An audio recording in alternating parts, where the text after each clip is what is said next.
ঢাকা আরিচা মহাসড়কের পাশে রাজধানীর আমিনবাজার। আমিনবাজার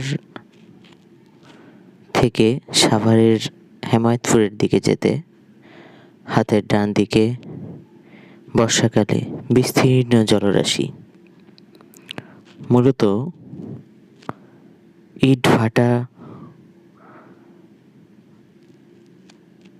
কাজের জন্য এখানকার অধিকাংশ মাটি ভাটায় কাজে লাগানো হয়েছে, যার ফলে নিচু এলাকা আরও নিচু হয়ে গেছে।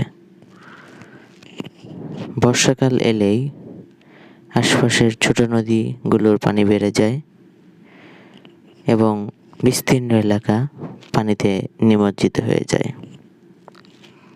আমিনবাজার এলাকায় ঢাকা উত্তর সিটি কর্পোরেশনের একটি ল্যান্ডফিল রয়েছে, যেখানে শহরের সকল ময়লা আবর্জনা বর্জ্য ফেলা হয় এবং বর্ষার এই সময়ে এই বর্জ্যের বিষাক্ত রাসায়নিকগুলো পানিতে মিশে যায় এবং পানির মাধ্যমে ছড়িয়ে পড়ে আশেপাশের মৎস্যঘের পুকুরে, সেখান থেকে মাছে, এবং এই বিষাক্ত কেমিক্যাল মাছ হয়ে বা সবজির ঘেরে, সবজির ক্ষেতে, সবজির মাধ্যমে মানুষের দেহে পুনরায় প্রবেশ করে।